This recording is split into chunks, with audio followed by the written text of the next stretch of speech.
일마다 평강을, 친히 때마다 일마다 평강을. 오늘 데살로니가 교인들에게, 형제들에게 두 번째 편지를 마무리하면서 우리가 너무나 잘 아는 우리 16절 말씀으로 이제 마지막 문안 인사를 드리면서 축복합니다. 우리 16절 말씀 읽어보겠습니다. 시작. 평강의 주께서 친히 때마다 일마다 너희에게 평강 주시고 주께서 너희 모든 사람과 함께 하시기를 원하노라. 아멘. 이 데살로니가전서에도 5장 23절에 평강의 하나님이 그랬는데, 오늘 샬롬의 주님께서 친히 때마다 일마다 샬롬의 에이레네의 평강의 그런 은혜를 주시기를 주 이름으로 축복합니다. 참 샬롬이라는 것은 단지 어떤 마음의 그 안정이라든가 또 어떤 편안함, 컨비니언스 이런 것만이 아니고 하나님과의 나와의 관계가 이제 아무런 문제가 없다는 겁니다. 그리고 서로 간에도 문제가 없는, 고린도후서 5장 17절에 새로운 피조물이 되었다. 이것은 그 밑에 보면은 하나님과 20절에 화목하라. 그리고 서로 간에 이 화목한 상태, 아무 문제가 없는, 문제가 없어서가 아니라 전혀 문제가 되지 않는 상태. 아멘. 세상에서 평강은 좀 아무 문제가 없는 것을 이야기하지만은, 그러나 성경에서의 평강은 홍수가 일어나지만은 거기서도 평강을 누린다는 겁니다. 심해라 그러면은 깊은 바다를 이야기하잖아요. 그냥 바다 표면에는 막 출렁이는 파도와 거대한 그런 풍랑이, 광풍이 일어나지만 막 집어삼킬 듯한, 그러지만은 여러분 수심 1000m 내려가 보세요. 그냥 과연하게 심해 상어 같은 경우에는 심해 바다 깊은 상어, 그럼 또 유유자적하게 놀죠. 마음의 풍랑이 잔잔하고, 중요한 것은 마음의 풍랑이 주 안에 기쁨 누림으로 마음의 풍랑이 잔잔하고 나와 세상은 강곳 없고 구속한 주만 보이도다. 왜 문제가 없겠어요? 문제가 없어져야 평안을 누린다면은 그거는 신앙이 아니에요. 시편 29편 10절 11절에 보면 홍수 때에 여호와께서 왕으로 자정하시도다. 참 귀한 말씀이잖아요. 홍수가 있지만은 전혀 그 홍수가 나에게 문제가 되지 않는 것은 여호와께서 왕으로 좌정하고 계신다. 머리 둘 곳이 없다고 하셨던 예수님은 금방 풍랑이 일어나는 배 안에서, 고물에서 주무시고 계시잖아요. 전혀 문제가 되지 않는 거죠. 그 평강의 주님이에요. 쿨쿨 주무시잖아요. 베드로가 내일이면은 참수형을 당한 걸 알면서도 얼마나 깊이 잤는지 천사가 막 깨우잖아요. 여러분, 사랑하는 자에게 잠을 준다는 것은 평강을 주신다는 것. 오늘 평강의 주께서 친히 때마다 일마다 여러분들에게 평강 주십니다. 아멘이십니까? 시편 29편 10절에 홍수 때 왕으로 자정하신 주님이 11절 말씀에 여호와께서 자기 백성에게 복을 주시며 평강의 복을 주신다. 자기 백성에게 힘을 주시며, 자기 백성에게 힘을 주심이며 힘을 주시는데 평강의 복을 주신다. 뭐가 능력이냐? 평강이 능력이다. 오늘 데살로니가전서 첫 번째 편지, 나아가 두 번째 편지를 마감하면서 왜 평강을 이야기하느냐? 단순히 그냥 문안 인사로 하는 게 아니라는 거죠. 데살로니가 교회 성도들이 환난 가운데서도 시련 가운데서도 성령의 기쁨으로 말씀을 받아서 믿음을 쟁취한 자들인데, 선물로 받은 자들인데 지금도 여전히 어려움이 많습니다. 박해도 있고 시련도 있고 교회 안팎으로 어려움이 많았습니다. 잘못된 종말론으로 인해서. 그러나 문제가 되지 않는 것은 바로 평강이에요. 여러분, 평강의 주께서 신이 때마다 일마다 평강 준다는 것은 평강의 주님이 함께 한다는 겁니다. 그렇잖아요. 평강의 주님이 함께 하니까는 신이 때마다 일마다 내게 평안이 있는 것이지. 진정한 샬롬이 있게 되기를 주의 이름으로 축복합니다. 내가 지금 가정에 어려운 것은 어떤 자녀 문제가 있어서 그렇다, 재정적인 문제가 있어서 그렇다, 질병의 문제가 있어서 그렇다. 전혀 아닙니다. 지금 그게 문제처럼 여겨지고 이것 때문에 막 기도하고 그래도 문제가 해결되지 않으니까 하나님이 내 기도 응답하지 않는다 보다, 아직 때가 안 됐나 보다, 막 이렇게 생각되는 것은 지금 하나님과 멀어져도 한참 멀어졌다는 거예요. 하나님이 함께 한다면 그런 생각이 안 들어요. 예를 들어서 스데반이 돌에 맞을 때에, 여러분 사도행전 6장 15절에 그 얼굴이 천사의 얼굴같이 빛났다고 그랬는데, 여전히 돌에 맞아 죽을 때도, 말씀을 전할 때도 천사의 얼굴같이 빛났고, 돌에 맞아 죽을 때도 그 얼굴이 찡그러지지 않는 거예요. 왜? 7장 55절에 성령이 충만하여 하늘이 열렸다, 하나님의 영광을 본다, 주 예수님이 우편에 서 계신다, 무릎 딱 꿇잖아요. 그리고 저들 죄를 용서해달라고 59절에 이야기하고 60절에 내 영혼을 받아주시옵소서. 돌에 지금 요만한 모래알 같은 돌이 던져져요. 수없는 돌이 떨어지고 피가 터지고 머리가 깨지고 죽잖아요. 죽을 정도로 두드려 돌에 맞았는데도 그게 환경의 문제가 아니라니까요. 요 문제만 해결되면은 내가 좀 편안하게 살 텐데, 요 돈 문제만 해결되면, 요 질병의 문제만 해결되면은, 그 원수만 없어졌으면, 나를 괴롭히는 사람이 없어졌으면, 전혀. 초대교회는 박해가 엄청나게 심했어요. 세례 받으면 목소리를 내놔야 된다니까요. 사도행전 9장 31절에 교회가 평안하여, 문제가 없어서 평안합니까? 문제가 없는 가운데서 평안하다는 것은 세상적인 평안이에요. 문제가 있음에도 문제가 되지 않는 그 평안함. 홍수 때 왕으로 자정하시고 여호와께서 자기 백성에게 힘을 주시며 평강의 복을 주시리로다. 거기에 아멘 하십시다. 아멘 안 하잖아요. 거기에 아멘 하십시다. 좀 이렇게 나와야 돼. 새벽에 왜 이렇게 꿀먹은 멍어리처럼 가만히 이렇게 있냐.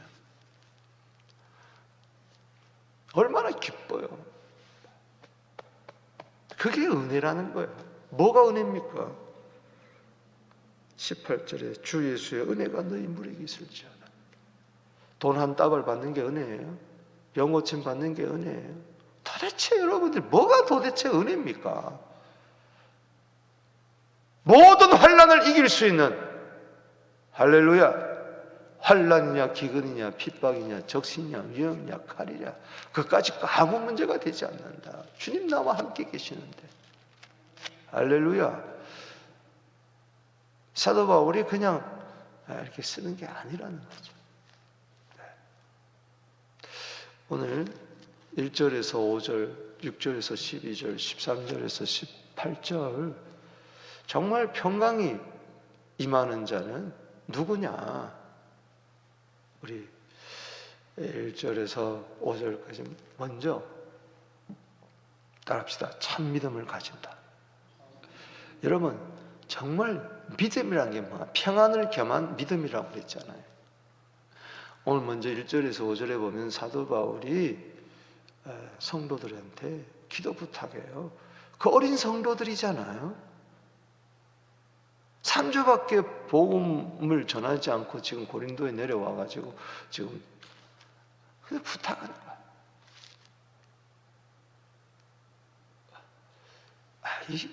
이게 그냥 하나님 앞에서 우리는 형제니까. 여기 오늘 형제 그러면서 제가 세 단락을 나누는데 첫 단락 시작하면서 형제들아. 참 우리는 서로 기도를 부탁할 수 있어야 된다. 아멘. 대사도 바울이 어린 성도들에게 기도 부탁을 하는데 신속하게 복음이 증거되고, 너희 가운데서 3주밖에 복음을 전하지 않는데 이게 뭐 북쪽 남쪽 그리스 전체에 믿음의 소문이 퍼져나가고 그랬던 것처럼 내가 가는 곳마다 이 복음이 증거되기를 원한다. 그런데 꼭 방해하는 세력들이, 악한 자들이 있다. 그들에게서 건져내게 달라 기도하라. 그러면서 믿음은 모든 사람들의 끝이 아니다. 이거 보면은 참 은혜가 되는데, 자, 여기 1절에 끝으로 형제들아 너희가 우리를 위하여 기도하기를. 우리를 위하여 기도하기를. 참 형제는 뭐냐? 서로 기도를 부탁할 수 있는, 서로 주고받는, 기도 제목을 서로 주고받는, 사랑방에서 모여서 장로님들이 서로 기도 주고, 당회에서 주의 말씀이 너희 가운데서 퍼져나가 영광스럽게 되고, 말씀이 막 신속하게 막 퍼져나가 신속한 세계 복음화가 이루어질지어다. 아멘. 근데 이게 방해하는 세력이 있다는 거죠. 꼭 그래서 2절에 우리를 부당하고 악한 사람에서 건지옵소서. 악한 마귀의 조종을 받는 이 악한 사람들, 말씀의 전통에서 떠나고 계름을 피우는 자들. 이러면서 여기 뭐라고 그랬어요? 따라합시다. 믿음은 모든 사람들의 것이 아니다. 거기다 줄을 치세요. 왜 갑자기 이 말을 하는가? 믿음 없는 사람이 기도하겠어요? 믿음 없는 사람이 악한 자를 이기겠어요? 믿음 없는 그 사람이 악한 자지. 여러분, 누가복음 18장 8절에 인자가 올 때 세상에서 믿음을 보겠느냐? 교회 다닌다고 해서 다 믿음 가진 거 아니에요. 여기 뭐라 했잖아요. 믿음은 모든 사람들 것이 아니다. 데살로니가 교회 안에서도 다 믿는다고 하지만은 믿는 게 아니라는 거예요. 그러니 참된 믿음을 가지라는 거예요. 그래야 서로 기도해 줄 수 있고, 그래야 믿음으로 또 악한 자에게서 이길 수가 있고. 아멘이십니까? 자, 3절에 그러면서 사도 바울은 성도들을 위해서 또 간절한 기도의 바람이 있는 거죠. 주는 미쁘사.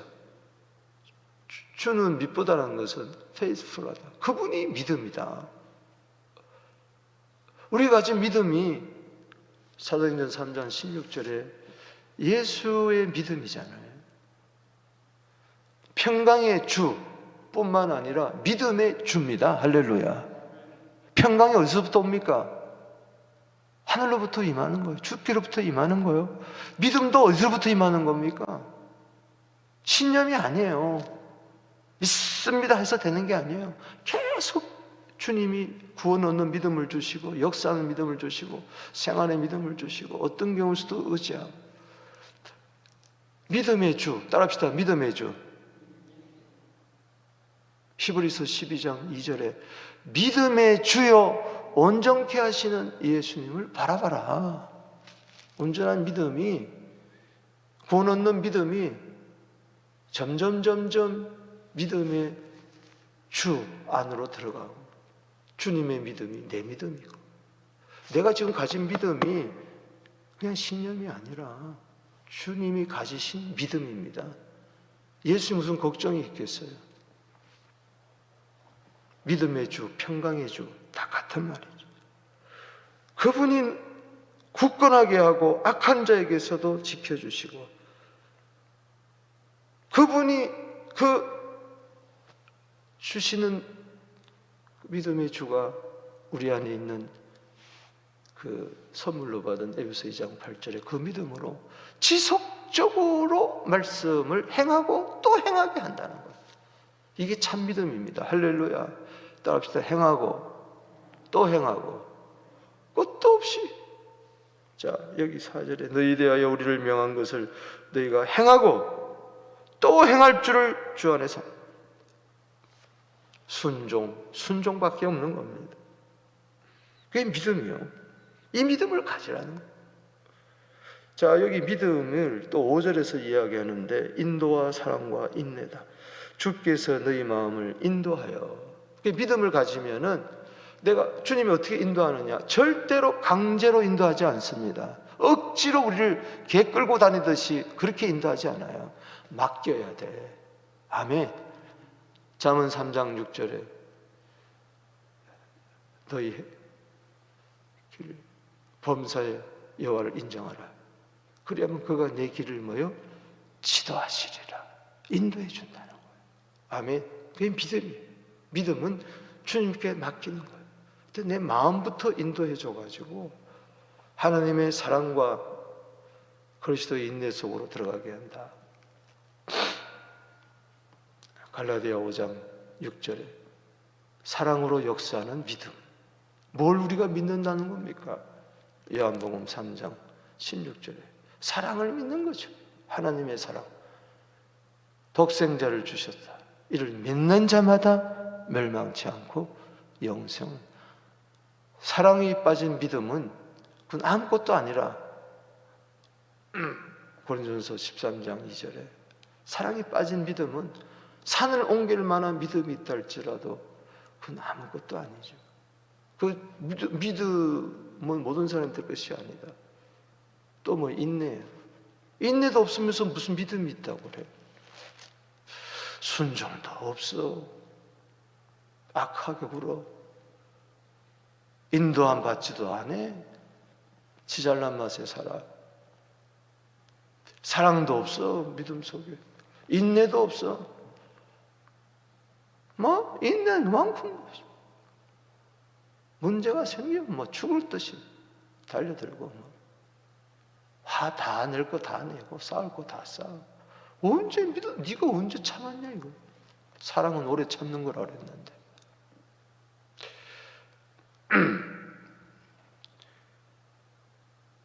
고린도서 13장 4절에 사랑은 오래 참고 네가 언제 참았느냐.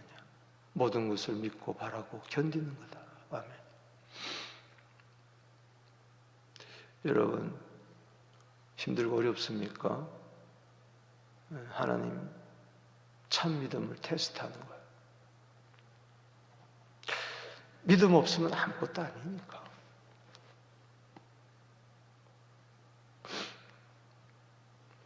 야고보서 1장 2절에 믿음의 시련이 인내를 만들어내는 줄 아님이라. 아멘이십니까? 주님 오실 때 내 믿음 보고 야 넌 어쩜 나 닮았냐? 어찌 넌 나만 바라보느냐?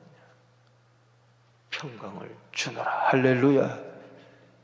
환난 가운데서 요한복음 16장 33절에 내가 이것을 너희에게 이르면 너희로 내 안에서 평안을 누리려 함이라. 너희가 세상에서 환난을 당하나 담대하라. 내가 세상을 이기었노라. 여러분, 참 믿음으로 오늘도 승리하게 되기를 주 이름으로 축복합니다. 그게 평강인 줄로 믿습니다. 다음에 6절에서 12절 말씀은 따라합시다. 삶의 질서를 세우라. 주님과 나하고 똑바로 믿음의 관계가 되는데 주님이 내 마음을 인도해 가지고 하나님의 사랑과 그리스도의 인내 속으로 쑥 나를 돌아가서 이게 사랑이니라, 이게 믿음이니라. 그러니 내 삶 가운데서 질서가 세워져. 무질서하게 아무렇게나 함부로 내 감정대로 정욕에 이끌리는 대로 살지 않고 게으름 피우지 아니하고, 여기 6절에서 계속 지금 이 악한 자들에 대한 설명인데, 게으름 피우는 자들, 그런 자들과 멀리해라. 주님과 가까이 하고. 왜 그런 자들을 가까이 하느냐? 무질서하게 사는 자들하고 같이 어울리지 마라. 백모야 까맣게 노는 데 가지 마라. 6절에 형제들아 우리 주 예수 그리스도를 이름으로 명하노니 게으르게 행하고. 이 게으르다 이 말은 여기 11절에도 게으르게 행하여 탈영병을 이야기합니다. 군인들 가운데 자기 직무를 버리고 탈영한 자들, 군대에서 지시 명령 개통이 없는 거예요. 말이 안 되는 거죠. 상관에게 복종하지도 않고 훈련도 안 받고 기상나팔보로도 안 일어나고 지 마음대로 나가고 싶으면 군대 밖으로 나가고. 그런 자들을 게으른 자들이다, 무질서한 자들이다, 우리에게 받은 전통대로 행하지 않은 형제에게서 떠나라. 말씀에서 떠난 자 떠나라 말이야. 여기 14절에 사귀지 말고 부끄럽게 하라. 왜? 그게 내 신앙 지키는 거야. 내 믿음 지키는 거니까. 잠언 13장 20절에 지혜로운 자와 동행해야 지혜를 얻고 미련한 자와 사귀면 해를 받는다고 했으니까. 그래서 여기 무질서란 말이 나옵니다. 자, 7절 읽어보겠습니다. 시작. 어떻게 우리를 본받아야 할지를 너희가 스스로 아나니 우리가 너희 가운데서 무질서하게 행하지 아니하였노라. 하나님은 무질서의 하나님이 아니다. 하나님은 질서의 하나님이다. 아멘이십니까? 화평의 하나님이다. 고린도서 14장 33절에 하나님은 무질서의 하나님이 아니라 화평의 하나님이라. 여러분, 언제 막 혼란스럽습니까? 삶이.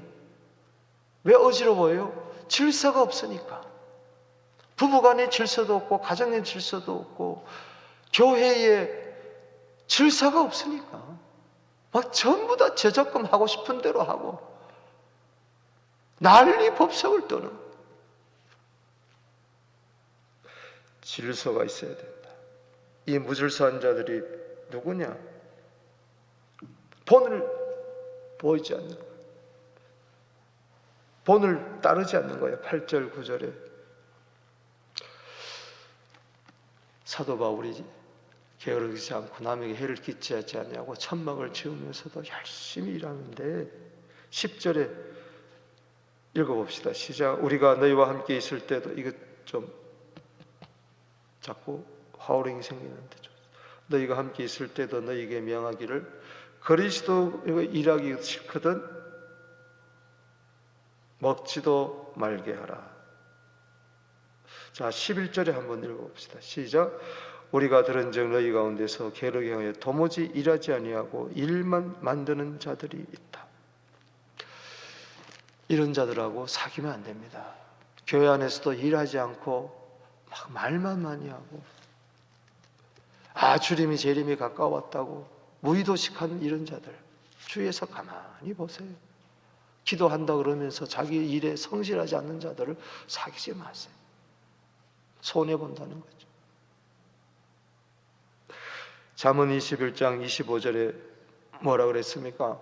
게으른 자의 정욕이 자기를 죽이나니 자기 손으로 일하기를 싫어함이니라. 잠언 28장 18절에 성실 자체가 구원이다. 디모데전서 5장 13절에 일하기 싫어하고 집집마다 돌아다니면서 게으름을 익혀서 아주 하지 말아야 말만 하고 입만 막 떠들고 일은 안 하고, 이게 무질서한 자들. 자, 12절에 그래서 시작, 이런 자들에게 우리가 명하고 주 예수 그리스도 안에서 권하기를 조용히 일하여 자기 양식을 먹어라. 자, 여기서 4장 11절에도 그랬죠. 자기 손으로 일하고 빌어먹지 말고 남을 의지하지 말고 열심히 일해라. 요한복음 5장 17절에 아버지께서 이제까지 일하시니 내가 일한다.